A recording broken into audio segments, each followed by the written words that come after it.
Sometimes the people we fear most are the ones who need love the most. Sometimes the gentlest hearts hide behind the roughest faces. In the remote borderlands of Ironwood County, wealthy widow Eleanor Vexley lives alone on her vast ranch, trusting no one since her husband's death. One evening, two massive cowboys appear at her gate, remove their hats, and kneel in the dust. "Please don't turn us away like the others," one whispers. The Dawes brothers are known across 3 counties for their frightening size and dark reputation. Towns reject them, ranches cast them out, but Eleanor sees something different. She takes them in, and they begin fixing her broken windmill, mending her corral, singing to her old horse. For the first time in years, Eleanor's heart starts to heal. But when a corrupt land baron tries to steal her ranch and frames the brothers as criminals, Eleanor must risk everything to save the men who became her family.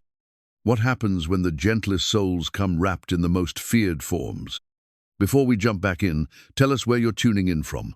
And if this story touches you, make sure you're subscribed, because tomorrow I've saved something extra special for you. The morning sun cast long shadows across the Vexley ranch as Eleanor stood at her kitchen window, coffee growing cold in her hands.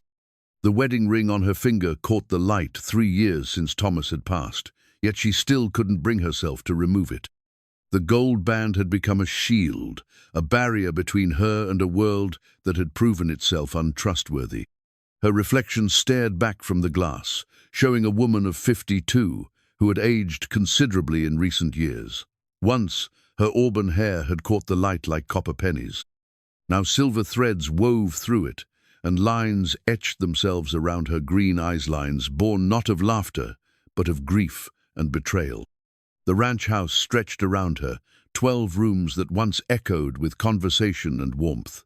Thomas had built it with dreams of children filling every corner, but those dreams had never materialized. Now the silence pressed against her eardrums like a physical weight. She'd grown so accustomed to it that when the grandfather clock in the hallway chimed, she sometimes startled. Through the window, she could see the sprawling pastures of Ironwood County stretching to the horizon. 20,000 acres of prime grazing land, oil rights, and water access that made her one of the wealthiest landowners in 3 counties. Yet wealth meant nothing when you had no one to share it with, no one you could trust to care about anything beyond your bank account. The betrayals had started almost immediately after Thomas's funeral. First, it was the ranch foreman, Miguel Santos, whom they'd trusted for 15 years. She'd discovered him skimming money from the cattle sales, falsifying records, selling off equipment, and pocketing the profits. When she confronted him, he'd looked her in the eye and denied everything, even with the evidence spread across her desk. Then came the suitors vultures in expensive suits who showed up with flowers and sympathetic smiles. Richard Hayworth from the bank had been the most persistent, speaking of lonely evenings and shared interests, while his eyes calculated the value of her property. When she'd declined his advances, he'd made subtle threats about loan restructuring and payment schedules. Even the women from her church auxiliary had proven unreliable. Martha Collins and her gossip circle had spread rumors about Eleanor's mental state, suggesting she was becoming unstable, living alone in such a large house. They spoke of intervention and guidance, but Eleanor recognized the hunger in their eyes, the same hunger she'd seen in everyone else. Outside, the wind picked up, rattling the loose board on the barn that she'd been meaning to fix for months.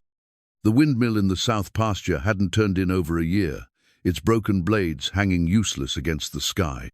Thomas would have repaired it immediately, but Eleanor hadn't trusted anyone enough to let them near her property for major work. She'd tried hiring day laborers for small tasks, but they either overcharged her or did shoddy work, knowing she had little recourse. The last handyman she'd employed had stolen tools from the barn and disappeared in the middle of the job, leaving her with a half-completed fence and a deeper sense of betrayal. The isolation had become a fortress of her own making. She ordered supplies online and had them delivered to the gate. She conducted business by phone and email. When she absolutely had to go to town, she made quick, efficient trips, speaking to no one beyond what was necessary. The Dawes brothers had arrived 3 days ago, just as the sun was setting behind the western buttes. Eleanor had been checking the horses in the near paddock when she'd seen them walking up the long drive, their figures dark against the orange sky. Even from a distance, their size had been remarkable both. Men standing well over 6 feet, with shoulders broad enough to block out the light. They'd stopped at the gate, removing their weather-beaten hats before kneeling in the dust. The gesture had been so unexpected, so humble, that Eleanor had found herself walking toward them instead of retreating to the house. "Ma'am," the one with darker hair had said, his voice carrying clearly across the evening air. "We're the Dawes brothers. We've come looking for work, for a place to belong. We know what folks say about us, know how we look to people, but please don't turn us away like the others." His brother, slightly lighter-haired but equally massive, had nodded. "We're good workers, ma'am. Honest workers. We don't drink, don't fight, don't cause trouble. We just need a chance." Eleanor had studied them in the dying light, noting the patches on their clothes, the carefully maintained but aging gear, the way they kept their eyes respectfully lowered.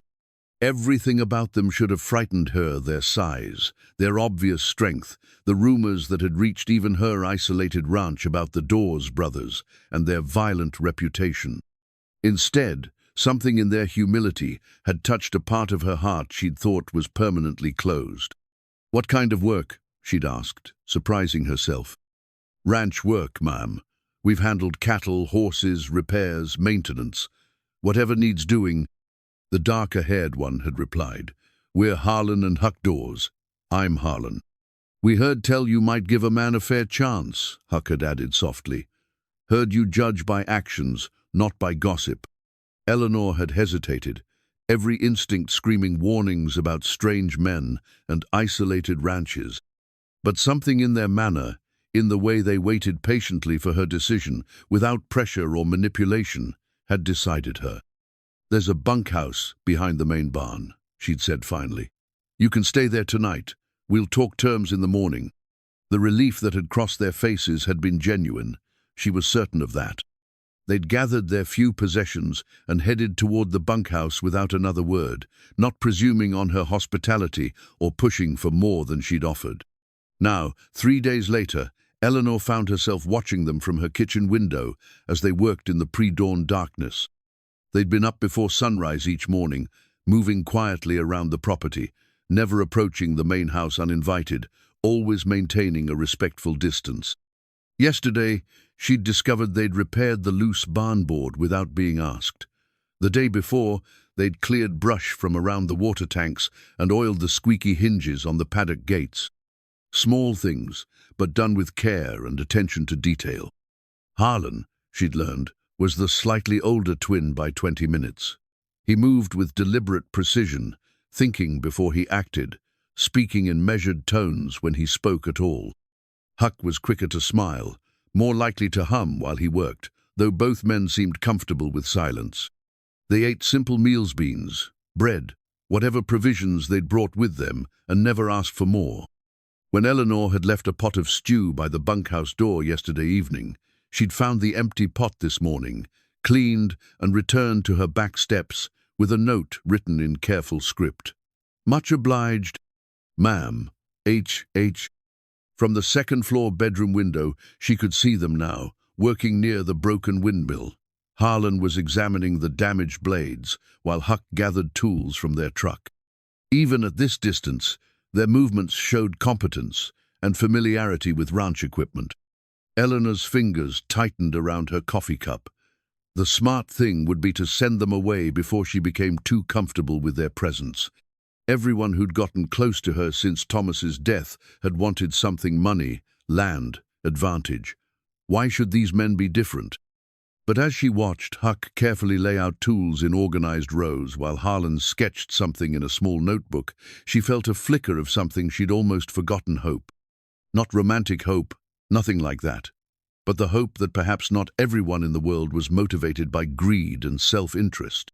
The telephone rang, startling her from her thoughts. She glanced at the caller ID and sighed. Martha Collins from the church auxiliary, no doubt calling to share more gossip or offer unwanted advice about Eleanor's life choices. Eleanor let it ring, just as she'd let most calls ring for the past year. The answering machine could handle it.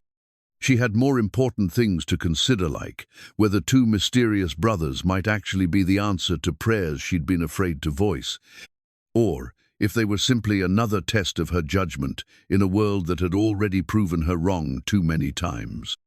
Outside, Harlan looked up toward the house, not directly at her window but in her general direction, and touched the brim of his hat in a small gesture of acknowledgement. It was respectful, unassuming, and somehow reassuring. Eleanor found herself nodding back, even though she knew he couldn't see her clearly through the glass. For the first time in 3 years, she was curious about what the day might bring, rather than simply enduring it. The morning light continued to spread across the ranch, painting the landscape in shades of gold and amber, and Eleanor remained at her window, watching two giants work with the care of men who understood that trust was earned, one small action at a time. Eleanor woke to the sound of metal on metal, a rhythmic clanging that shouldn't have existed on her property. She checked the bedside clock, 4:30 in the morning. Through her bedroom window, she could see lights moving near the broken windmill, casting dancing shadows across the pasture. She dressed quickly and stepped onto the back porch, her breath visible in the crisp morning air. The Dawes brothers were already deep into their work, Harlan holding a flashlight while Huck maneuvered what appeared to be a replacement blade into position. They worked with the synchronized efficiency of men who'd spent years laboring together. "Excuse me," Eleanor called out, her voice carrying across the distance. Both men froze. Harlan immediately cut the flashlight, and they straightened like soldiers caught in an unauthorized activity. "Ma'am," Harlan called back, his voice apologetic. "We didn't mean to wake you. We'll stop until proper hours." Eleanor walked toward them, her boots crunching on the frost-covered grass. "I didn't give you permission to repair that windmill." The brothers exchanged a glance. Huck removed his hat, running his fingers through his hair. "No, ma'am, you didn't. We should have asked first." "Then why are you doing it?" Harlan cleared his throat. "Ma'am, that windmill's been broken for some time. Without it working, your cattle in the south pasture don't have reliable water access. We figured—" "You figured wrong," Eleanor interrupted, though her tone lacked real anger. "I don't pay people to make decisions for me." "Yes, ma'am," both men said in unison. Eleanor studied the windmill mechanism in the growing light. They'd already removed the broken blades and were in the process of installing new ones. The work was precise, professional. "Where did you get replacement parts?" "We fabricated them," Huck admitted quietly. "Used some scrap metal from behind the barn. Shaped it to match the original specifications. Didn't cost you anything but our time." "And why would you do that?" Harlan met her eyes directly for the first time since they'd arrived. "Because it needed doing, ma'am. And because we hoped," he paused, seemed to reconsider his words. "We hoped you might see fit to keep us on." Eleanor walked closer, examining their work. The new blades were expertly crafted, balanced perfectly, and installed with obvious skill. "You both know metalworking?" "Yes, ma'am," Huck nodded. "Our daddy was a blacksmith before he passed. Taught us the trade when we were boys." "Your father," Eleanor's tone softened slightly. "How old were you when you lost him?" "I was 14. Huck was 13, Harlan replied. "Mama died when we were 10. After that, it was just us and the old man until a fever took him too." Eleanor absorbed this information, recognizing the familiar ache of loss in their voices. "And then we made our own way," Huck said simply. "Been working ranches ever since, trying to find a place that would have us permanent, like." "But nobody wants to keep you," Eleanor observed. "Why is that?" The brothers fell silent. Harlan kicked at a clod of dirt, while Huck stared at his boots. "Ma'am," Harlan said finally, "we've had some trouble in our past. Not trouble we started, but trouble that found us anyway. Sometimes, when you're big like we are, people expect you to be mean. When you don't back down from a fight that comes to you, word gets around that you're violent men." "Are you violent men?" "No, ma'am," Huck answered immediately. But we won't be pushed around neither. Won't let folks abuse us or take advantage just because they think they can. Eleanor considered this. In the growing daylight, she could see the brothers more clearly than she had before. Both bore old, scarce a thin line across Harlan's jaw, what looked like an old burn mark on Huck's forearm. These were men who'd lived hard lives, worked with their hands, faced adversity. "Tell me about the last place you worked," she said. Harlan's jaw tightened. "The Meridian Ranch, about 60 miles northeast of here. Owner was a man named Fletcher. We worked there 3 months, did good work, earned our keep."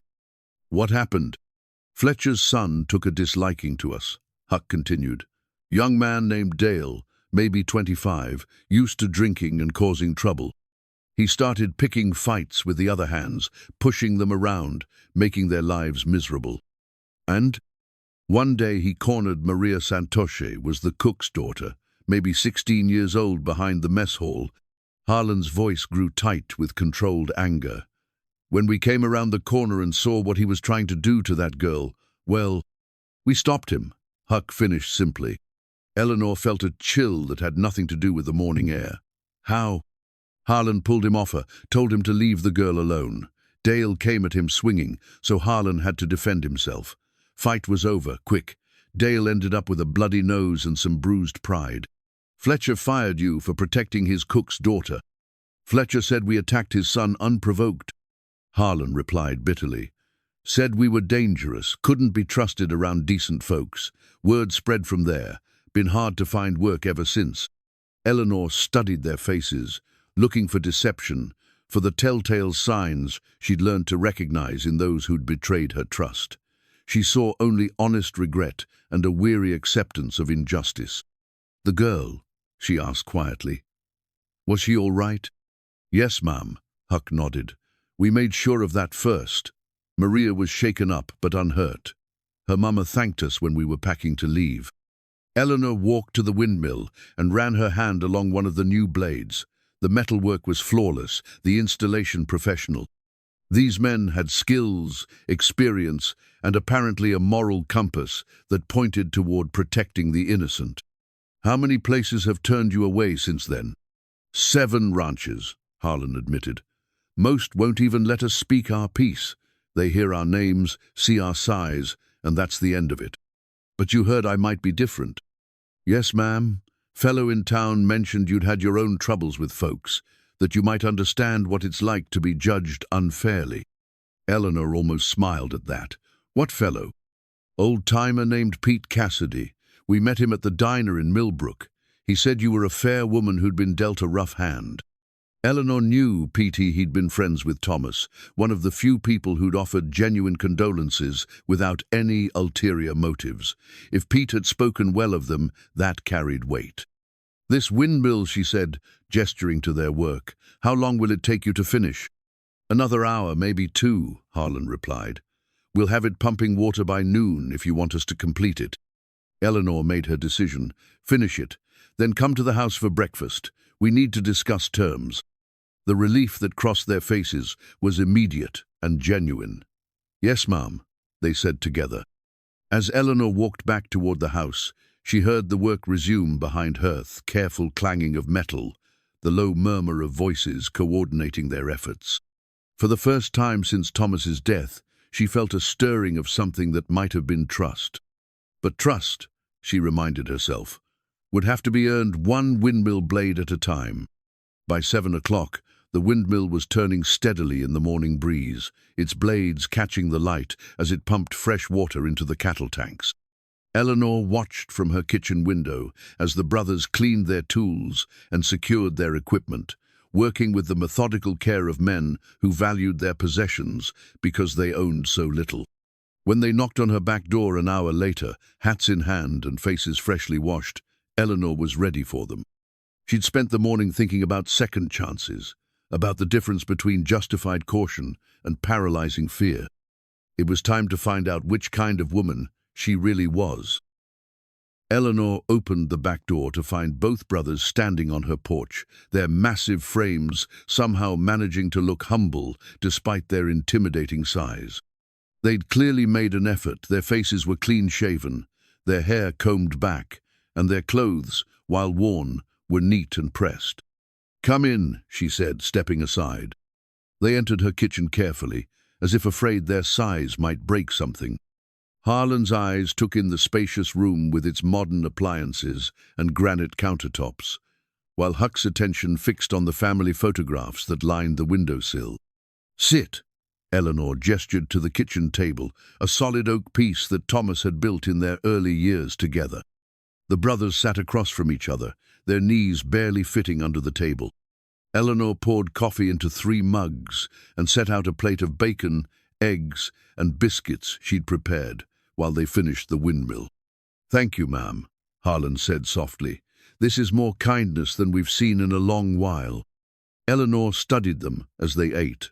Both men had impressive appetites, but displayed careful table manners, cutting their food into small bites and chewing thoughtfully.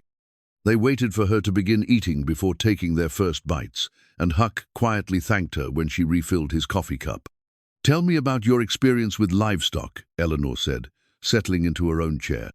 "We've worked cattle on 4 different ranches," Harlan replied.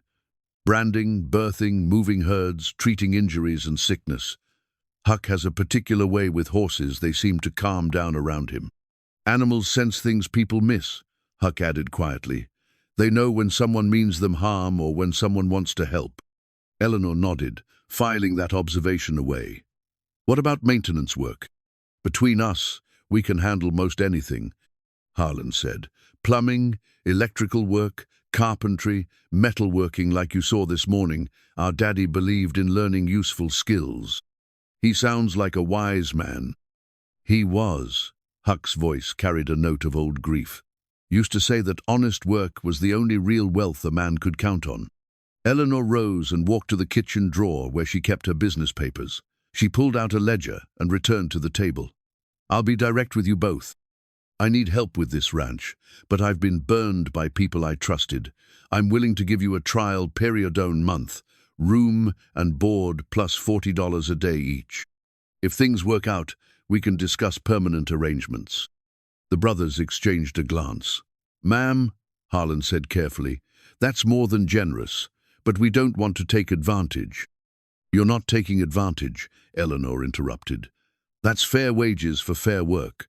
The question is whether you can handle the job and whether I can handle having you here." "We understand," Huck nodded. "What would you need us to do?" Eleanor opened the ledger, revealing pages of handwritten notes. "The south fence line needs repair. Cattle keep getting into the neighbor's property.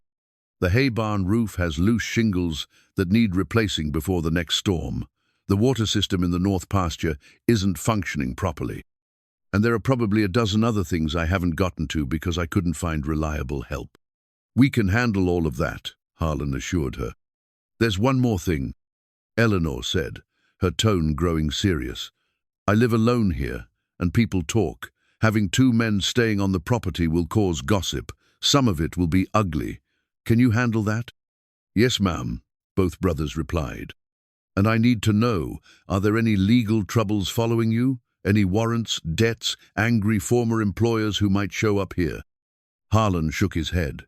"No, ma'am. We've never been arrested, never stolen anything, never left a job with money owed or work unfinished. The troubles we've had were with men who couldn't stand to be shown up by honest workers." Eleanor closed the ledger. "All right then. The bunkhouse is yours for the next month. There's a shower and basic furniture. I'll provide meals, but I expect you to respect the main house as my private space. No going inside without permission. No wandering around after dark. No drinking on the property." "Understood," Harlan said. "One more thing," Eleanor added. "I have an old horse named Belle in the near paddock. She's 26 years old and not good for much besides companionship. But she was Thomas's favorite, and she means a lot to me. I'd appreciate it if you'd keep an eye on her." Huck's face brightened. "We'd be honored, ma'am. Old horses deserve special care." After breakfast, Eleanor walked them to the bunkhouse, a sturdy building Thomas had constructed when they'd first bought the ranch. It contained 2 single beds, a small table, chairs, and basic amenities. The brothers examined it with obvious satisfaction. "This is fine quarters," Harlan said. "Better than most places we've stayed." Eleanor left them to settle in and returned to the house, where she positioned herself at the kitchen window to observe their first official day of work. She told herself it was simple caution, but truthfully, she was curious to see how they operated when they thought they weren't being watched. What she saw impressed her. Harlan spent an hour walking the property, making notes in a small book and taking measurements with a tape measure he produced from his toolkit. Huck went directly to the paddock where Belle stood in the morning sun. Eleanor watched with growing amazement as the massive man approached the elderly mare with infinite patience. He stood several feet away, speaking softly to her, letting her catch his scent and grow accustomed to his presence. When Belle finally approached him, Huck produced something from his pocket, an apple slice, which he offered on his flat palm. As the day progressed, Eleanor found herself checking on their work every hour or so. Harlan had begun repairs on the south fence, setting new posts with machine-like precision. Huck had fashioned a rough brush from materials he'd found in the barn and was gently grooming Belle, the old horse standing perfectly still under his ministrations. At lunch, Eleanor left sandwiches and cold drinks on the bunkhouse steps. She found the empty plates an hour later, along with another carefully written note.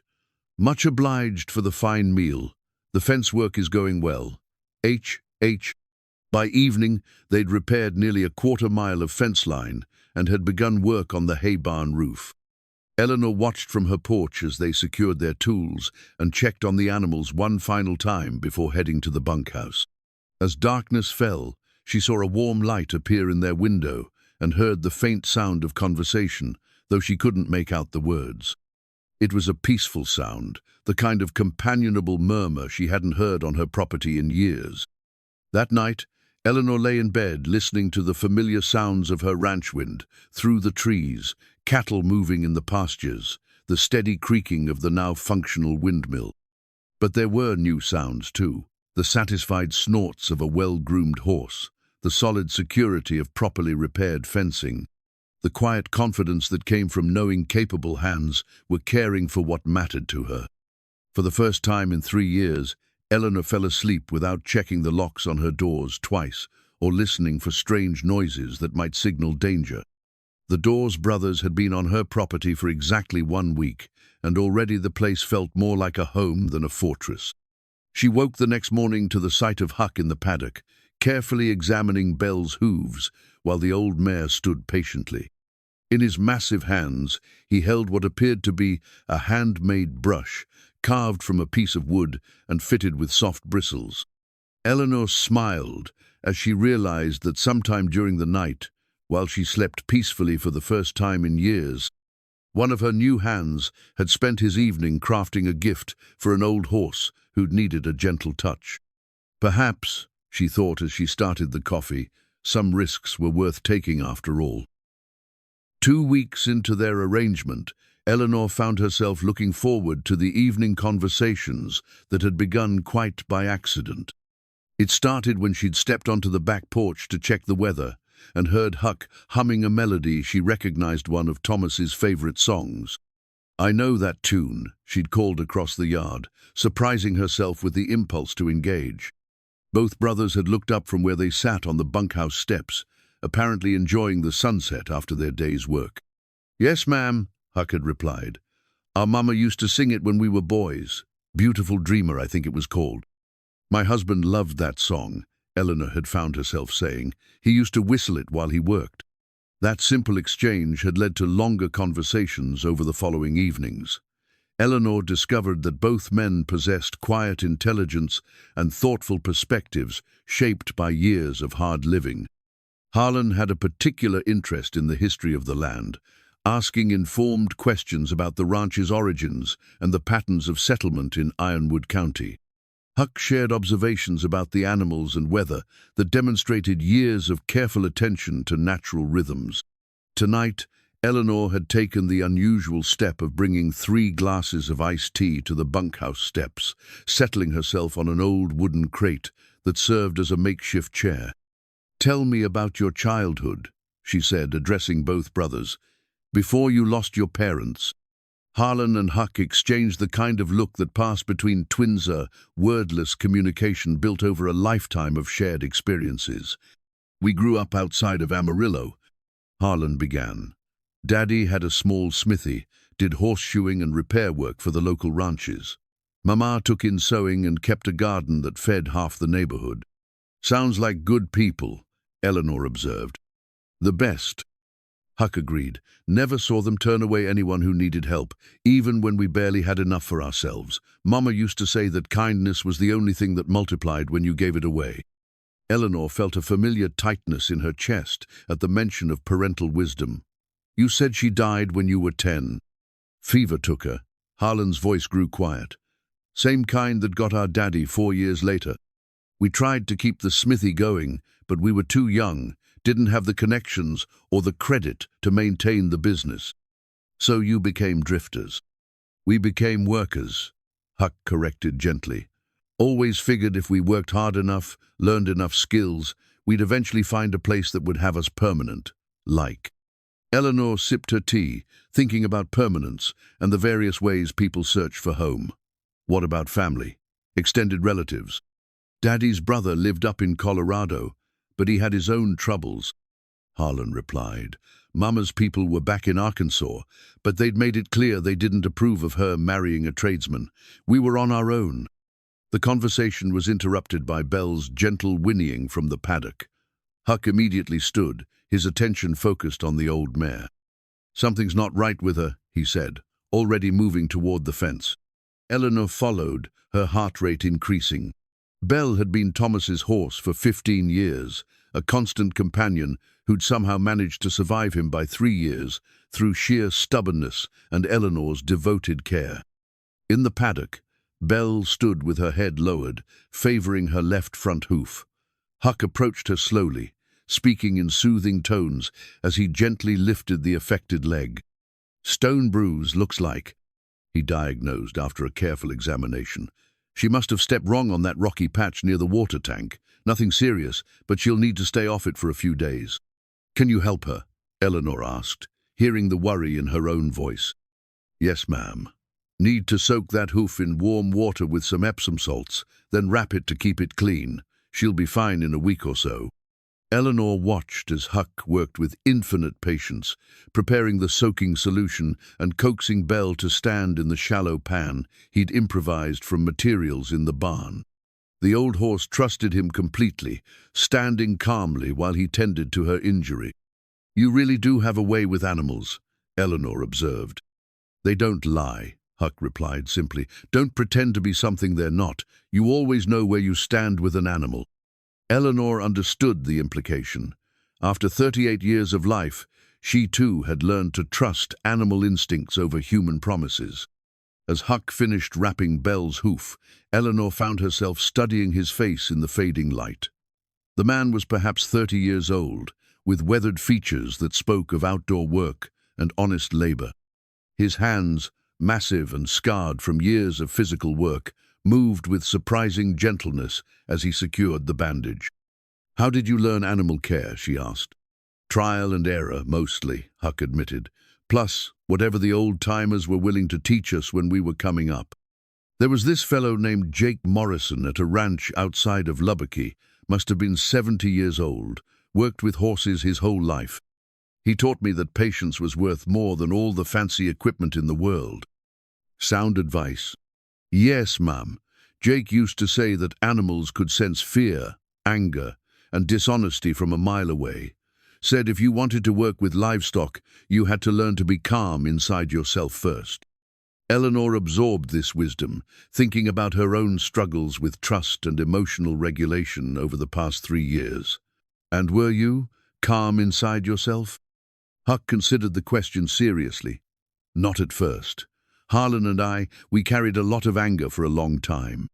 Anger at losing our folks, at being turned away from places, at being judged by our size instead of our character. But anger's a heavy load to carry, and it doesn't help you get the work done. How did you let go of it? Honest work, Harlan answered, joining the conversation. Hard to stay angry when you're focused on doing something useful, something that matters. Eleanor nodded, understanding more than they probably realized. Since Thomas's death, her own anger had been a constant companion anger at his illness, at the people who'd betrayed her trust, at a world that seemed designed to take advantage of grief. But watching these two men work over the past weeks, seeing their quiet dedication to tasks both large and small, she'd felt some of that anger beginning to dissipate. Their presence had brought a sense of purpose back to the ranch, a feeling that the work they did together actually mattered. "I found something today," Eleanor said suddenly, surprising herself with the impulse to share. "When I was cleaning out Thomas's desk." She pulled a small, leather-bound journal from her pocket and opened it to a page marked with pressed wildflowers, purple lupines, and Indian paintbrush that had somehow retained their color despite being years old. "He kept a journal?" Harlan asked. "Just his last year," Eleanor replied. "I'd never seen it before today. Listen to this entry." She read aloud. "Eleanor thinks I don't notice how she worries about the future, about managing this place alone. But I see her strength even when she doesn't. This ranch will test her, and people will try to take advantage. But she's tougher than she knows. When the right help comes along, she'll recognize it. She always was a good judge of character, better than me."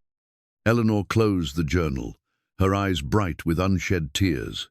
He wrote that 6 months before he died. The three of them sat in comfortable silence, watching Belle settle in for the night with her bandaged hoof carefully positioned. The old horse seemed content, trusting that her caregivers would see her through this minor setback. "He sounds like he was a wise man," Huck said finally. "He was," Eleanor agreed, "and I think he would have liked you both." As the evening deepened into night, Eleanor found herself reluctant to return to the empty house. The conversation had awakened something in her, hunger for connection, for the kind of easy companionship she'd shared with Thomas, but hadn't experienced since his death. "Tomorrow's Sunday," she said. "I usually take Belle some fresh apples from the orchard. Would you like to help me pick them?" "We'd be honored," Harlan replied. Eleanor stood, gathering the empty glasses. "Good. We'll start after breakfast." As she walked back to the house, she heard the brothers' low voices, resuming their evening conversation. The sound followed her inside, a gentle reminder that for the first time in 3 years, she wasn't completely alone with her memories and regrets. In her bedroom, she placed Thomas's journal on the nightstand next to her wedding ring, 2 tangible connections to a man who'd understood her better than she'd understood herself. As she prepared for sleep, Eleanor realized that the wildflowers pressed between those pages weren't just botanical specimens, they were promises kept, love preserved, and hope maintained against all odds.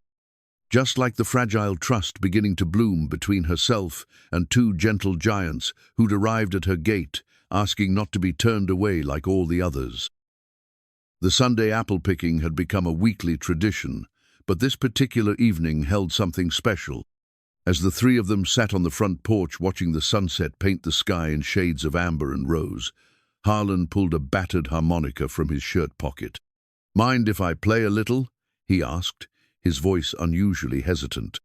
Eleanor settled back in her rocking chair, the same chair where she'd spent countless evenings with Thomas. "I'd like that." The first notes that emerged were soft and tentative, a melody that seemed to capture the peaceful exhaustion of a day well spent. Harlan's massive fingers moved delicately across the small instrument, coaxing out a tune that spoke of longing and contentment in equal measure. Huck began humming along, his rich baritone providing a gentle counterpoint to the harmonica's silver voice. Eleanor found herself closing her eyes, letting the music wash over her like a balm for wounds she'd carried too long. "That's beautiful," she said when the song ended. "Where did you learn to play?" Harlan turned the harmonica over in his hands, studying it as if seeing it for the first time. "This was our daddy's. He'd play in the evenings after work, said it helped him let go of the day's troubles. After he passed, I started carrying it, though I couldn't make much sense of it at first." "Harlan's being modest," Huck interjected. "He's got real talent. Used to play for the other hands on Saturday nights, back when ranches were friendlier to music." Eleanor studied the instrument in Harlan's hands. It was clearly old, its metal case worn smooth by decades of handling, several of the holes patched with what looked like careful metalwork. "You repaired it yourself," she observed. "Yes, ma'am. Dropped it a few years back, cracked the reed chamber, had to figure out how to fix it or lose the music altogether." Eleanor understood the deeper meaning. Some things were too precious to lose, too connected to memory and identity, to let go without a fight. "Would you play another?" she asked. This time, Harlan launched into a livelier tune, something that spoke of Saturday nights and barn dances, of couples spinning under lantern light and children clapping along from the sidelines. Huck's humming became more animated, and Eleanor found herself tapping her foot against the porch boards. The music drew Belle's attention from the paddock. The old mare approached the fence, her bandaged hoof nearly healed, and stood listening with the kind of peaceful attention that animals reserved for sounds that soothed their souls. "She likes it," Eleanor noted with pleasure. "Animals understand music different than people do," Huck observed. "They don't analyze it or judge it, they just let it be what it is." As the evening progressed, the brothers shared more stories of their wandering years. They spoke of kind ranch cooks who'd saved them extra biscuits, of old cowboys who'd taught them skills and shared wisdom around campfires, of moments of beauty found in harsh landscapes and difficult circumstances. Eleanor found herself reciprocating, sharing memories of her early years with Thomas, the dreams they'd built together, the challenges they'd faced, establishing the ranch. She spoke of her husband's quiet humor, his determination to build something lasting, his belief that land and livestock required not just hard work, but genuine care. "He sounds like the kind of man who would have understood our situation," Harlan said thoughtfully. "He would have," Eleanor agreed. Thomas believed that character showed itself in how people treated those who couldn't do anything for them in return. Animals, children, people down on their luck. "That's a good measure of a person," Huck nodded. The conversation was interrupted by the sound of a vehicle approaching on the main road. Eleanor tensed, recognizing the distinctive rumble of Marcus Steele's expensive truck, even before the headlights swept across her property. "Expecting company?" Harlan asked, noting her change in demeanor. "No," Eleanor replied grimly, "and this particular visitor isn't welcome." The truck slowed as it passed the ranch entrance, and Eleanor could see Steele's face in the driver's seat. His attention clearly focused on the three figures on her porch.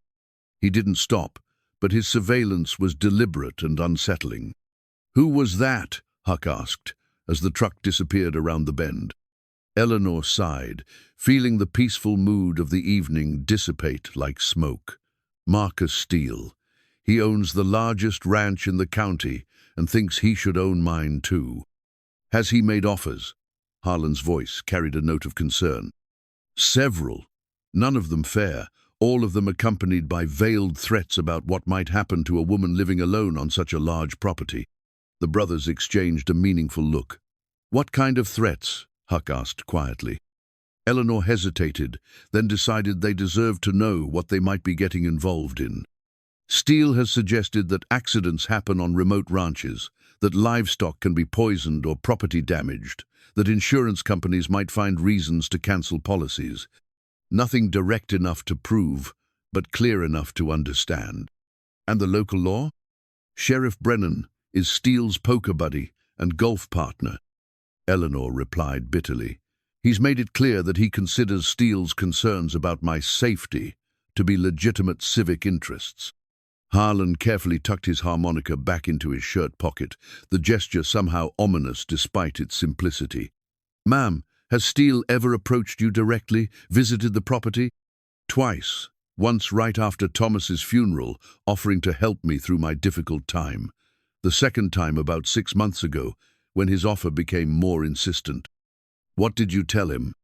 Eleanor's jaw tightened with remembered anger.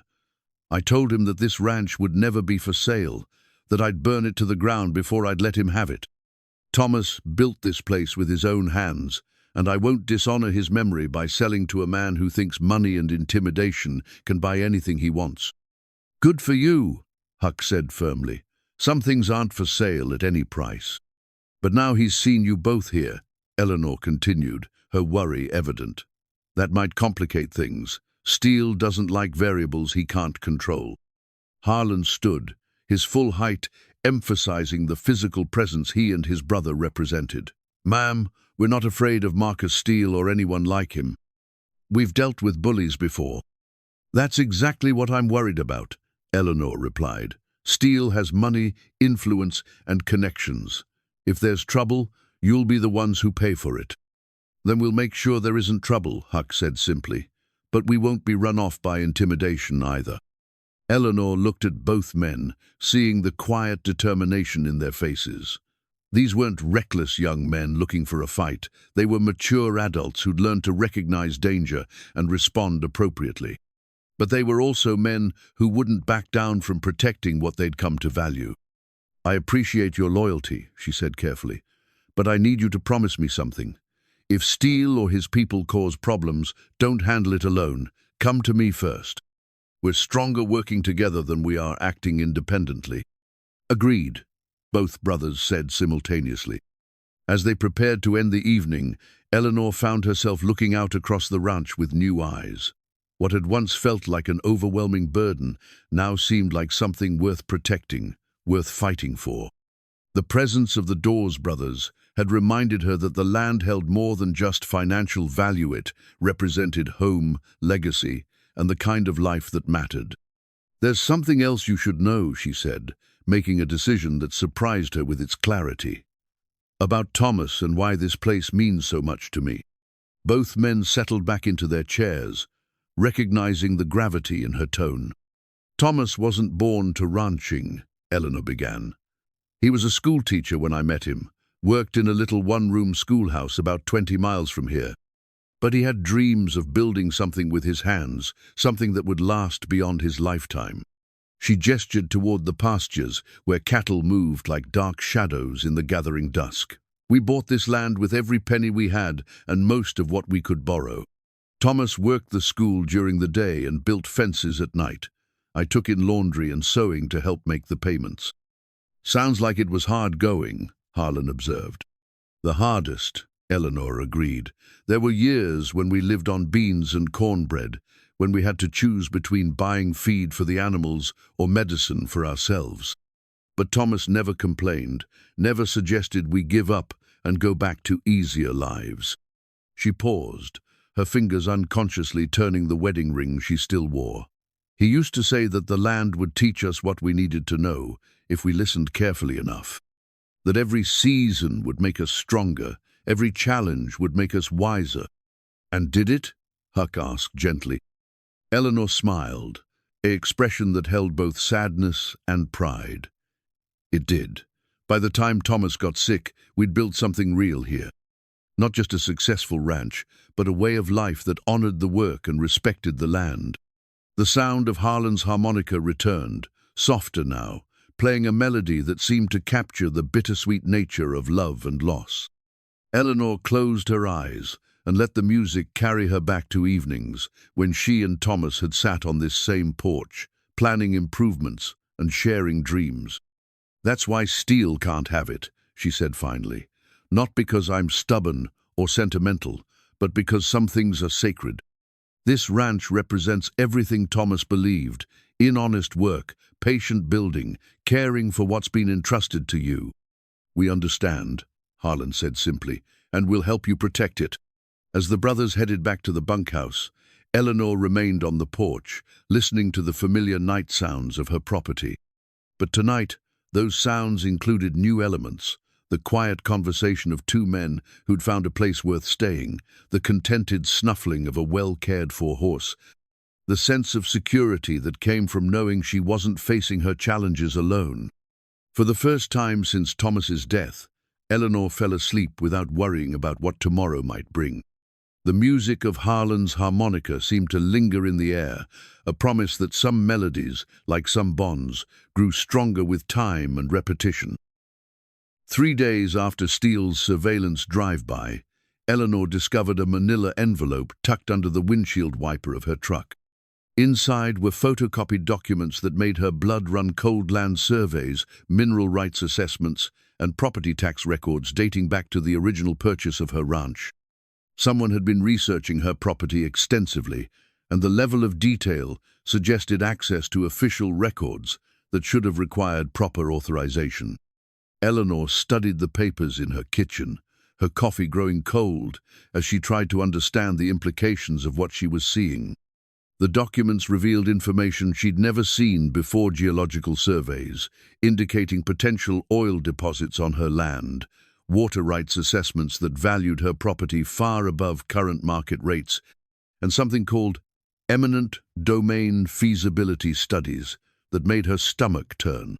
When the brothers came in for lunch, Eleanor spread the documents across the kitchen table.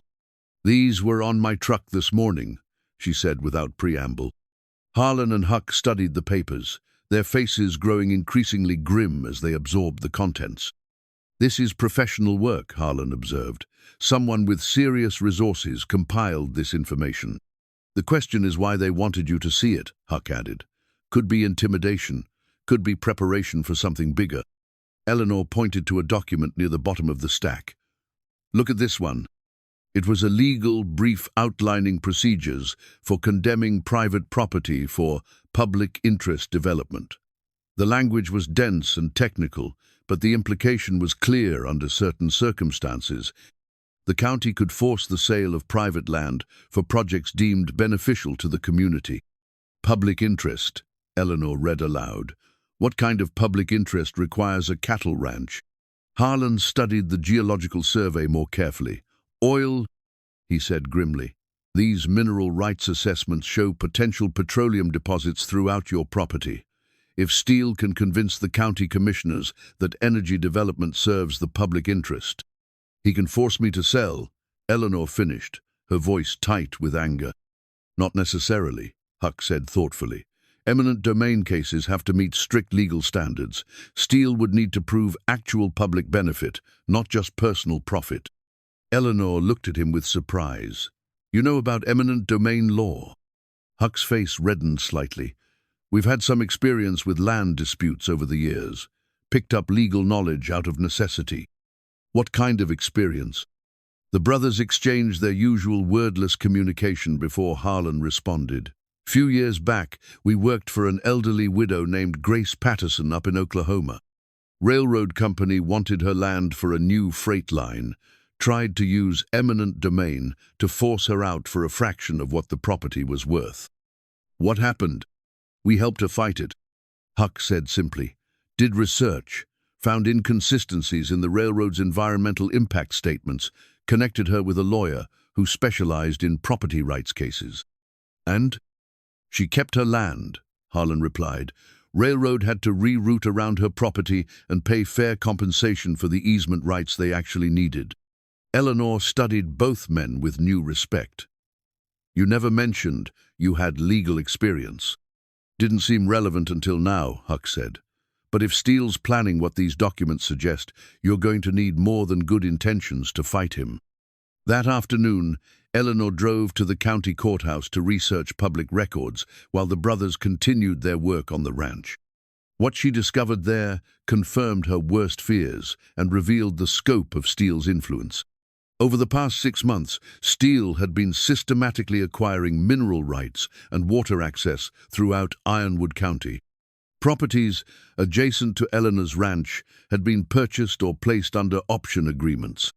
The county commissioners had approved preliminary studies for a regional energy development initiative that would bring significant tax revenue and job creation to the area.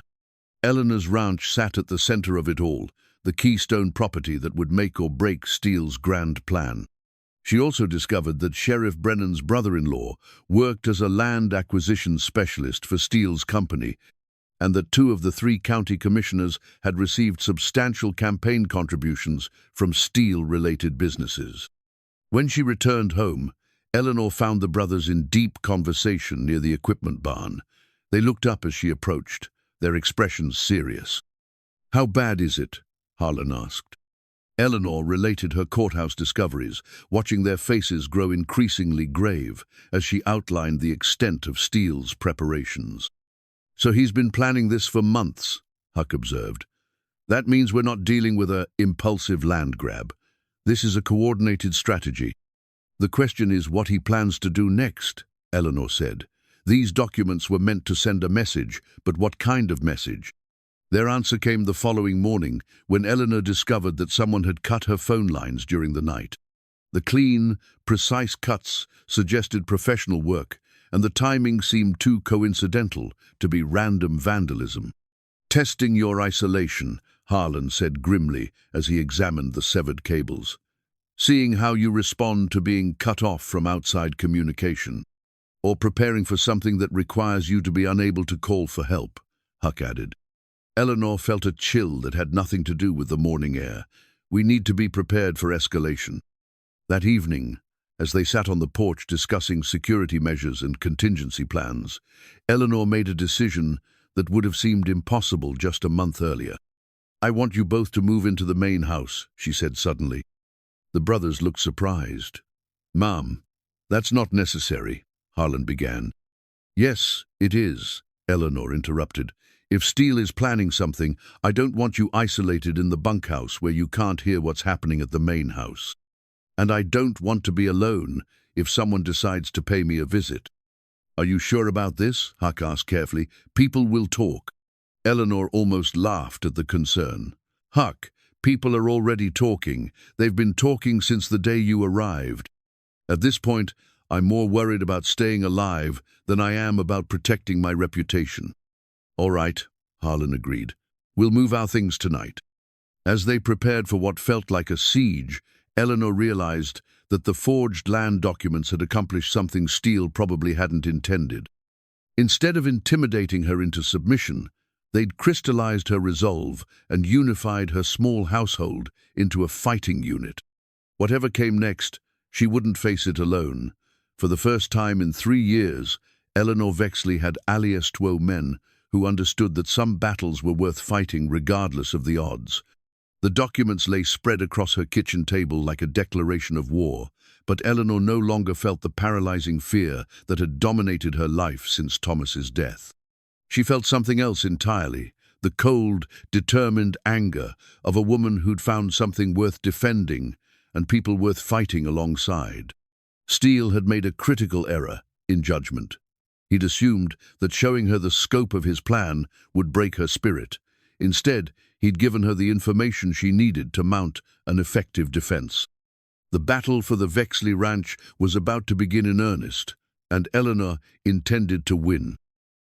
Eleanor woke to the sound of vehicles in her driveway at dawn, not the polite knock of expected visitors, but the aggressive rumble of multiple engines and the slam of car doors. Through her bedroom window, she could see Sheriff Brennan's patrol car, followed by Steele's truck, and 2 additional vehicles she didn't recognize.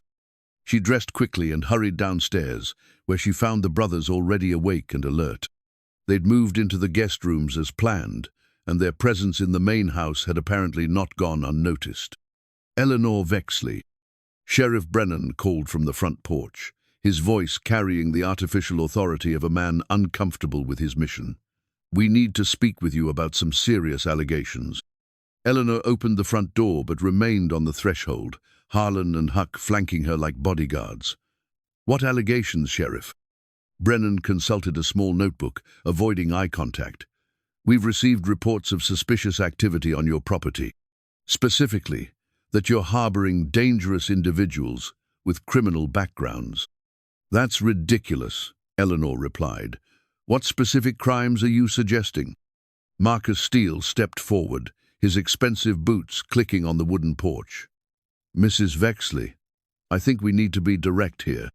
These men have a history of violence, and your neighbors are concerned for your safety." "Which neighbors?" Eleanor demanded. "And what evidence do you have of any wrongdoing?" Sheriff Brennan produced an official-looking document. "We have sworn statements from 3 witnesses claiming these men attacked a ranch hand near Millbrook 2 nights ago. Unprovoked assault resulting in serious injuries." Eleanor felt the blood drain from her face. 2 nights ago, both brothers had been on her property, helping her repair fence posts until well after dark. But she realized that proving their whereabouts might be difficult without independent verification. "That's impossible," she said firmly. "Harlan and Huck were here with me Tuesday evening. We worked until sunset, then spent the evening on the porch. "Ma'am," Brennan said with false sympathy, "I understand your desire to protect these men, but witness testimony is witness testimony. I'm going to need to take them in for questioning." Eleanor looked at the brothers, seeing resignation rather than surprise in their faces. This wasn't their first experience with false accusations, and they understood the futility of arguing with predetermined conclusions. "Sheriff," Harlan said quietly, "we'll come peacefully, but we'd like Mrs. Vexley to contact a lawyer on our behalf." "That's your right," Brennan acknowledged, though his tone suggested he considered it a waste of time. As Brennan moved to handcuff the brothers, one of the men from the unknown vehicles stepped forward. Eleanor recognized him as Deputy Martinez, a young officer she'd known since he was a child. "Mrs. Vexley," Martinez said quietly, "I need you to know that the alleged victim in this case is Dale Fletcher." Eleanor's heart sank. Dale Fletcher, same young man whose assault on Maria Santos had led to the brothers' dismissal from the Meridian Ranch. The connection was too convenient to be coincidental. "Deputy Martinez," she said urgently, "this is obviously a setup. Dale Fletcher has a personal grudge against these men." "That may be," Martinez replied carefully, "but I can't ignore sworn statements. The investigation will sort out the truth." As the brothers were led away in handcuffs, Steele lingered on Eleanor's porch. "This is unfortunate, Mrs. Vexley. Without reliable help, managing a ranch this size will be very difficult. Perhaps it's time to reconsider my offers." Eleanor faced him squarely, her anger overcoming her fear. "Get off my property, Steele, and don't come back unless you have a warrant." "Now, Eleanor." Steele's voice carried a paternal condescension that made her skin crawl. "There's no need for hostility. I'm simply concerned about your welfare." "My welfare is none of your business." Steele smiled, but the expression held no warmth. "Actually, it is my business.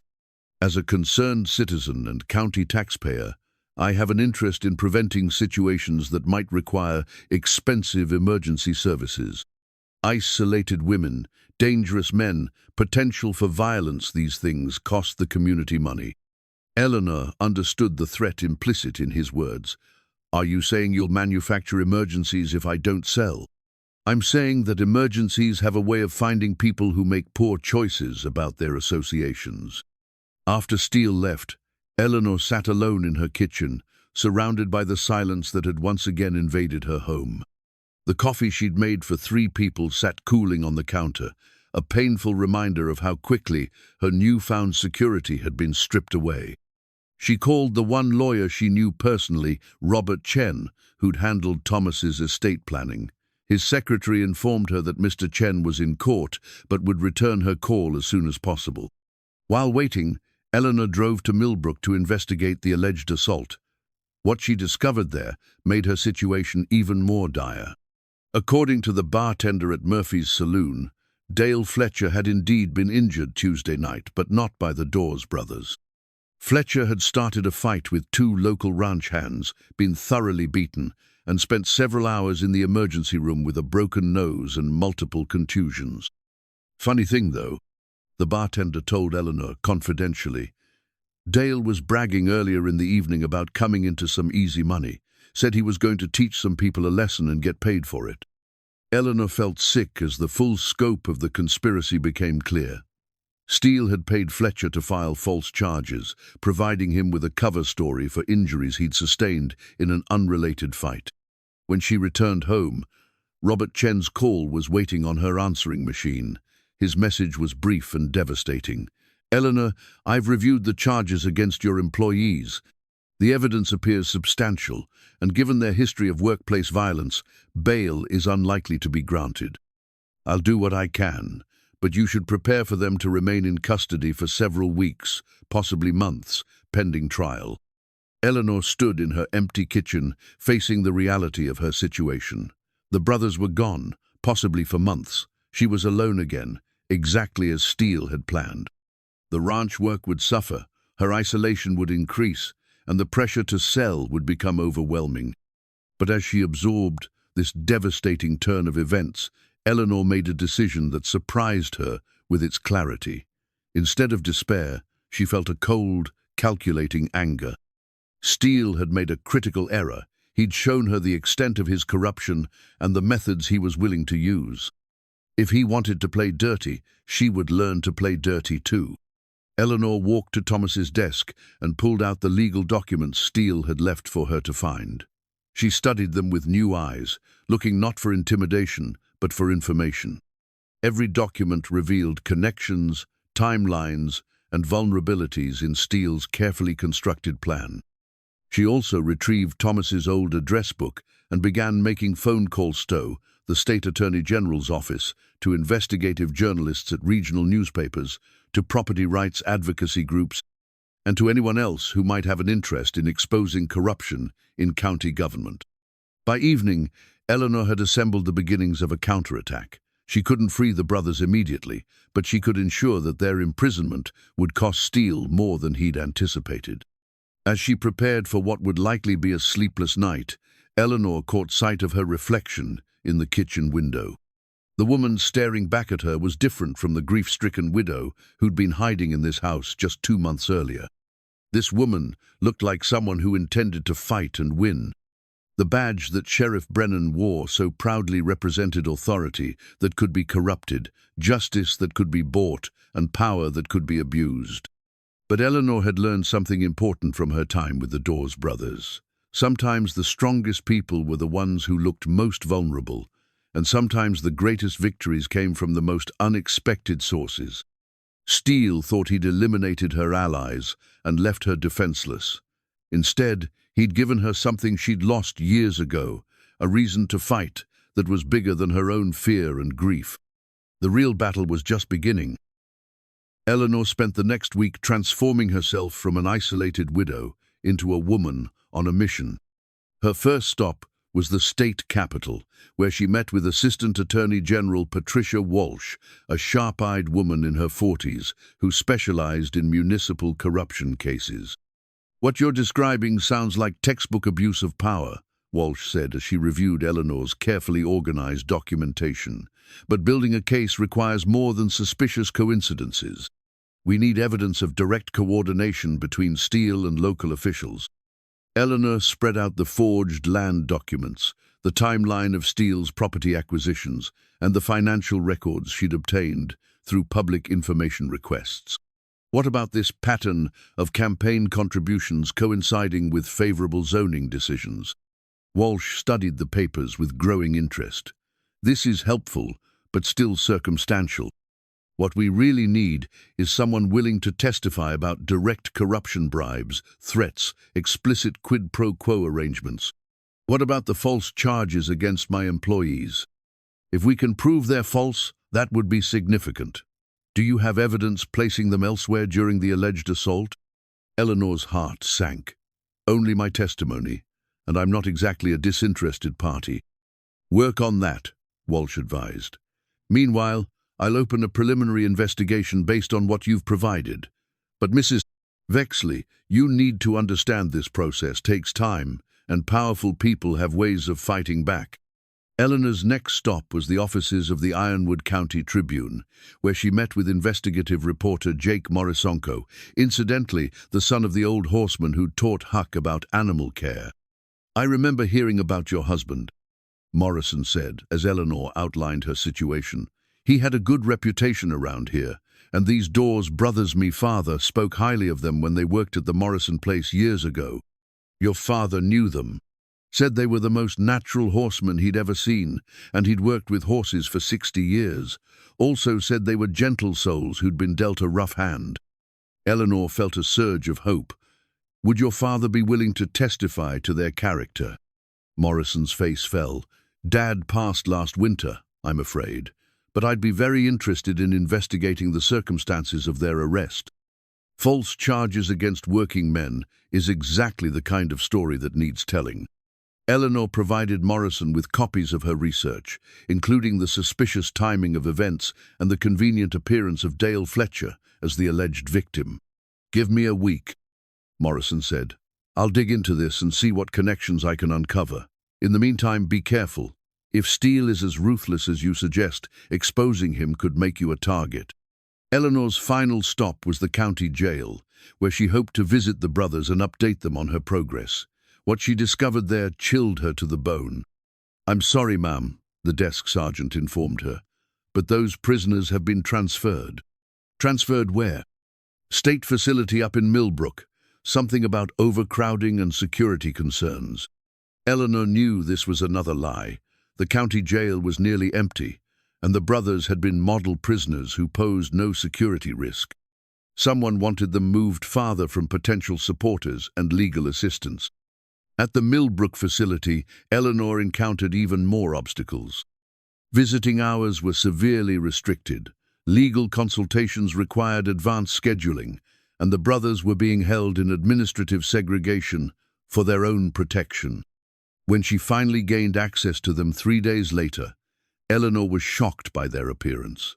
Both men looked gaunt and exhausted, their usual calm demeanor replaced by obvious stress. "They're not mistreating us," Harlan assured her quickly, "but they're keeping us isolated, limiting our contact with other prisoners and outside support." "It's psychological pressure," Huck added, "making us feel forgotten, abandoned, like fighting the charges isn't worth the effort." Eleanor leaned forward, speaking in low tones. "I need you both to listen carefully. I've been working with the State Attorney General's office and investigative reporters. This isn't just about false charges, it's about exposing a pattern of corruption that goes to the top of county government." The brothers exchanged their familiar, wordless communication.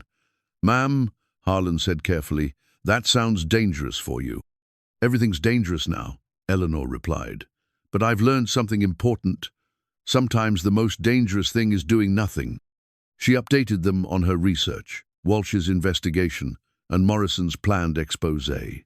As she spoke, she saw hope beginning to return to their faces. "There's something else," Eleanor said, producing a small wrapped package. "I brought you this." Inside was Harlan's harmonica, carefully cleaned and polished. "Thought you might need some music to keep your spirits up." Harlan's eyes filled with tears as he accepted the instrument. "Thank you, ma'am. This means more than you know." As visiting time ended, Eleanor made a promise that surprised her with its intensity. "I'm going to get you out of here, and I'm going to make sure the people responsible pay for what they've done." The drive back to the ranch gave Eleanor time to think about strategy and timing. Her research had revealed that the county commissioners were scheduled to vote on Steele's energy development proposal in 2 weeks. If the measure passed, it would provide legal justification for eminent domain proceedings against her property. She also learned that Steele had scheduled a community meeting for the following week, ostensibly to address public safety concerns about dangerous individuals in the county.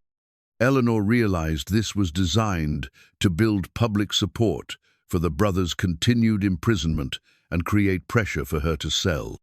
That evening, Eleanor sat at her kitchen table surrounded by legal documents, newspaper clippings, and handwritten notes. She was creating a war plan, and the first phase required retrieving something she'd hoped never to use again. In the back of Thomas's closet, wrapped in an old quilt, lay his hunting rifle, beautifully maintained Winchester that had belonged to his grandfather. Thomas had been an excellent marksman, and he'd taught Eleanor to shoot with precision and confidence. She hadn't touched the weapon since his funeral, but circumstances had changed dramatically. If Steele intended to escalate beyond legal manipulation, she needed to be prepared for any eventuality. Eleanor cleaned and loaded the rifle with the same methodical care she'd once used for household tasks. This wasn't about violence, it was about ensuring that anyone who threatened her property understood the potential consequences of their actions. As she worked, Eleanor found herself thinking about the pressed wildflowers in Thomas's journal, about the simple beauty that could persist even in the harshest circumstances. The brothers had brought that same kind of unexpected beauty into her life, gentle strength, quiet loyalty, and the reminder that family could be chosen rather than inherited. She would not abandon them to Steele's machinations, and she would not surrender the ranch that represented everything Thomas had believed in. If that meant fighting a war against corruption and greed, then she would fight it with every resource at her disposal. The next morning, Eleanor discovered that someone had again cut her phone lines during the night, but this time she was prepared. Hidden in the barn was a satellite phone she'd purchased during her trip to the capital, along with a backup generator and emergency supplies. Steele was trying to isolate her, but Eleanor had learned the value of preparation and redundancy. Every move he made revealed more about his methods and limitations, information she could use against him when the time came. As she stood on her front porch, looking out over the land that had cost her and Thomas so much to build, Eleanor felt a strange sense of peace. For the first time in 3 years, she knew exactly what she was fighting for, and exactly what she was willing to sacrifice to protect it. The battle was coming, and she intended to be ready. The community meeting was scheduled for 7 o'clock on a Thursday evening at the Ironwood County Community Center. Eleanor arrived 30 minutes early, positioning herself near the back where she could observe the crowd and identify Steele's supporters. She carried a small recording device and copies of the evidence she'd compiled over the past 2 weeks. The room filled quickly with a mixture of genuine concerned citizens and what Eleanor recognized as Steele's employees and associates. Sheriff Brennan stood near the front, his badge gleaming under the fluorescent lights, a symbol of authority that had been corrupted for personal gain. Steele took the podium with the confidence of a man accustomed to controlling public discourse. "Ladies and gentlemen, thank you for coming tonight. We're here to address a serious threat to our community's safety and prosperity." He began with carefully crafted rhetoric about protecting families and preserving property values. Eleanor listened with growing disgust as he painted the brothers as dangerous drifters who preyed on vulnerable women and destabilized peaceful communities. Mrs. Vexley, bless her heart, is a victim in this situation. Steele continued, his tone dripping with false sympathy. Isolated in her grief, she fell prey to men who saw an opportunity to exploit her generosity and gain access to valuable property. Several audience members nodded sympathetically, apparently buying into Steele's narrative. Eleanor recognized Martha Collins from the church auxiliary, along with several other women who'd expressed concern about her situation over the past months. "The evidence is clear," Steele continued, gesturing toward Sheriff Brennan. "These men have a documented history of violence, and their attack on Dale Fletcher proves they remain a danger to honest, hard-working people." This was Eleanor's cue. She stood slowly, her movement drawing attention throughout the room. "Mr. Steele," she called out, her voice carrying clearly in the sudden silence. "Since you're discussing evidence, perhaps you'd like to address some evidence I've discovered." Steele's confident expression faltered slightly. "Mrs. Vexley, this isn't really the appropriate forum." "Oh, I think it's the perfect forum," Eleanor interrupted, walking toward the front of the room. "Especially since you've made my personal business a matter of public concern." She produced her folder of documents and addressed the audience directly. "How many of you know that Mr. Steele has been systematically acquiring mineral rights throughout this county, including options on properties adjacent to mine?" A murmur of interest rippled through the crowd. This was information most residents hadn't heard before. "And how many of you are aware that Dale Fletcher, the alleged victim of this supposed assault, was actually injured in a bar fight that had nothing to do with the Dawes brothers?" Eleanor pulled out a sworn statement from Murphy's saloon bartender, obtained through Jake Morrison's investigative work. This affidavit places Fletcher at Murphy's saloon on Tuesday night, engaged in a fight with 2 local ranch hands. The emergency room records show he was treated for injuries consistent with that altercation, not with the assault he's claiming. Sheriff Brennan stepped forward. "Mrs. Vexley, these allegations are..." "Documented fact," Eleanor cut him off. "Unlike the charges against Harlan and Huck Dawes, which are based on the testimony of a known liar who's been paid to file false reports." The crowd erupted in surprised conversation. Several people called out questions, demanding more information about Steele's land acquisitions and the circumstances of the brothers' arrest. Steele attempted to regain control. "Ladies and gentlemen, please don't be distracted by desperate accusations from a woman who's clearly not thinking clearly." "I'm thinking more clearly than I have in years," Eleanor replied sharply, clear enough to recognize corruption when it's standing right in front of me. She turned to address the audience directly. Mr. Steele wants my ranch because it sits on potential oil deposits worth millions of dollars. He's spent months acquiring surrounding properties and influencing county officials to support an energy development plan that would allow him to use eminent domain against property owners who won't sell voluntarily. That's preposterous, Steele protested, but his voice lacked its earlier confidence. Eleanor produced the forged land documents that had been left on her truck. These are the papers someone wanted me to see, documenting exactly what I just described. Geological surveys, mineral rights assessments, eminent domain procedures, all focused on my property. Jake Morrison stood up from his seat near the middle of the room. Mrs. Vexley is telling the truth. I've spent the past week investigating this story, and the evidence of corruption is overwhelming. Morrison addressed the crowd with the authority of someone who'd covered county politics for 15 years. Sheriff Brennan's brother-in-law works for Steele's land acquisition company. 2 county commissioners have received substantial campaign contributions from Steele-related businesses. The timing of these assault charges coincides perfectly with Steele's need to isolate Mrs. Vexley and pressure her into selling. The crowd's mood shifted dramatically. Voices rose in anger and confusion as people began to understand they'd been manipulated. Deputy Martinez, who'd been standing quietly near the door, stepped forward. "Sheriff, I need to say something." Brennan's face went pale. "Deputy, this isn't the time." "It's exactly the time," Martinez replied firmly. He addressed the room with obvious discomfort but clear determination. "I was present when the Fletcher complaint was filed. The man was obviously lying. His story changed 3 times, and his injuries weren't consistent with his claims.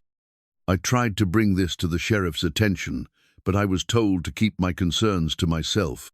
The room erupted in angry shouts directed at both Steele and Brennan. Eleanor felt a surge of vindication, but she also recognized that this was only the beginning of the confrontation. Steele's mask of respectability finally slipped completely. "You people don't understand what's at stake here," he snarled.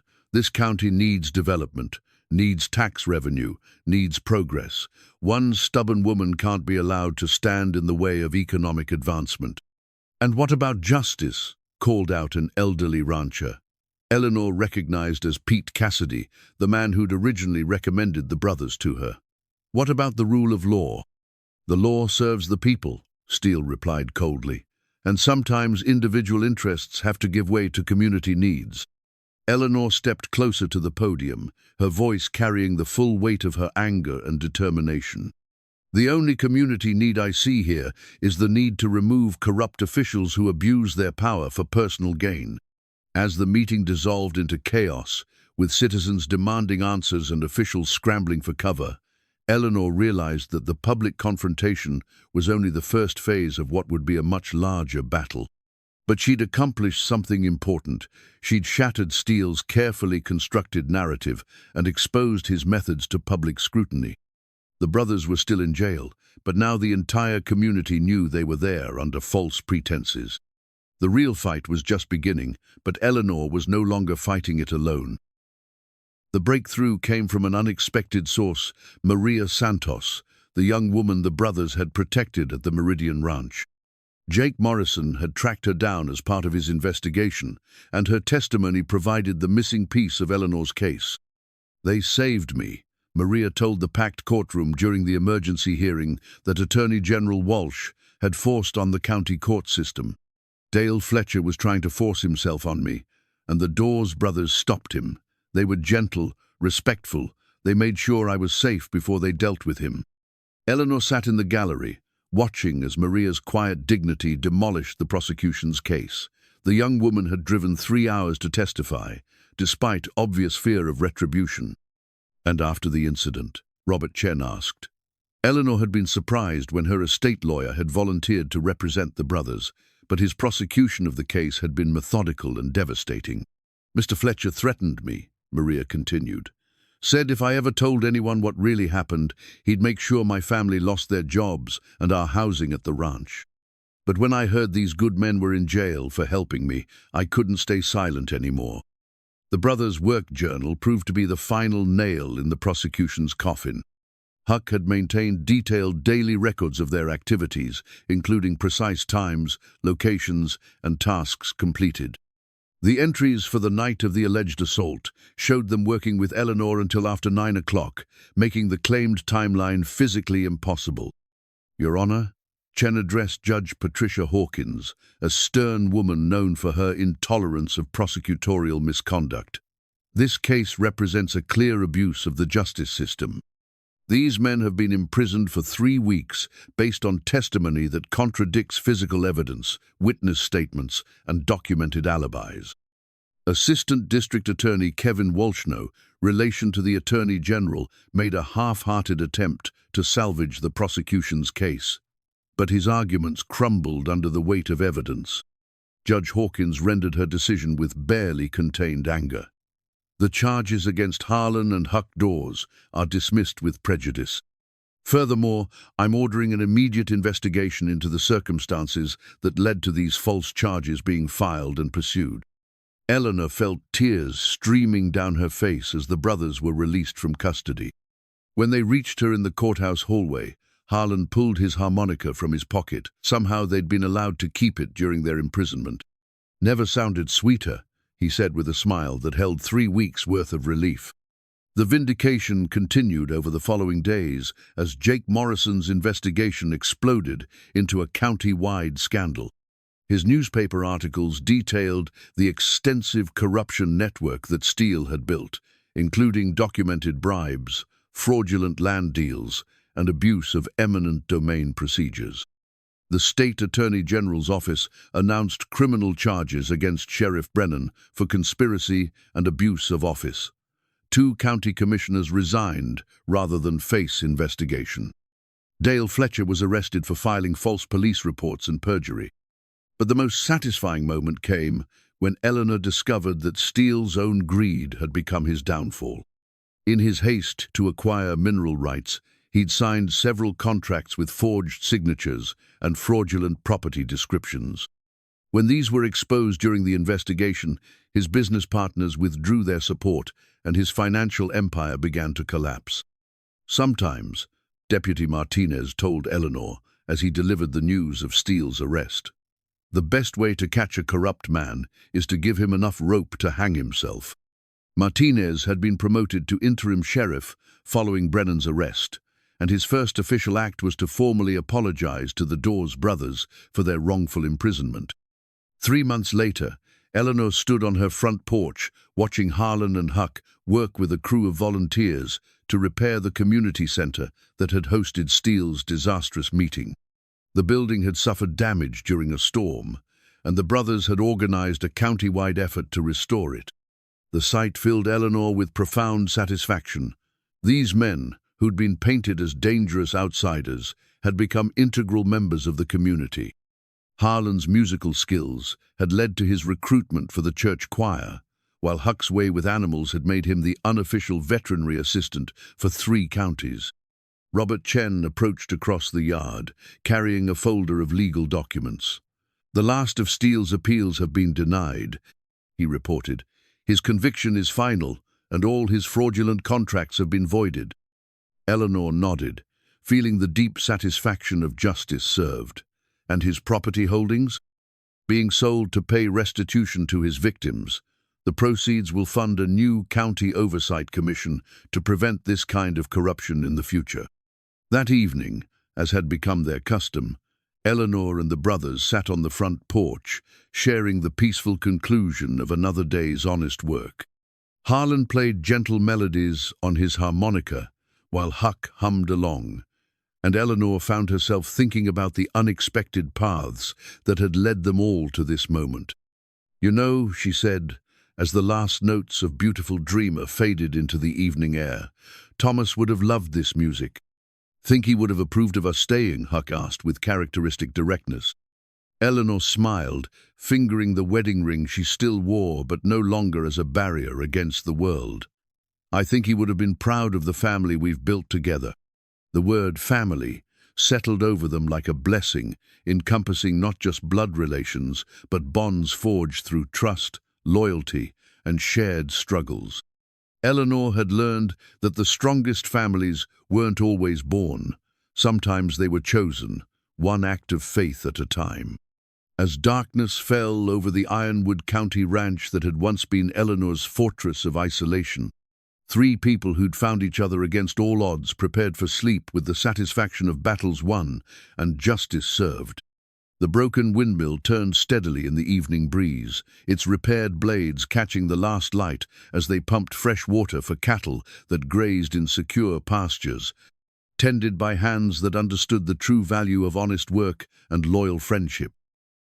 6 months after Steele's conviction, Eleanor stood in her kitchen, preparing breakfast for 4 instead of 3. The newest addition to their household was Maria Santos, who'd left the Meridian Ranch to attend the community college 30 miles away while working part-time helping Eleanor with the ranch's business operations. The young woman had proven to be remarkably capable with numbers and organization, skills that Eleanor desperately needed as the ranch prospered under improved management. More importantly, Maria's presence had brought a different kind of energy to the house, the laughter of youth, the optimism of someone building a future rather than protecting a past. "Morning, Mrs. Eleanor," Maria called as she entered the kitchen, her arms full of fresh eggs from the henhouse the brothers had built behind the barn. "Just Eleanor, dear," Eleanor replied with a smile. "We've talked about this." It was a gentle, ongoing argument they'd had for months. Maria's respectful nature made it difficult for her to abandon formal address, but Eleanor was determined to establish the kind of easy familiarity that marked real family relationships.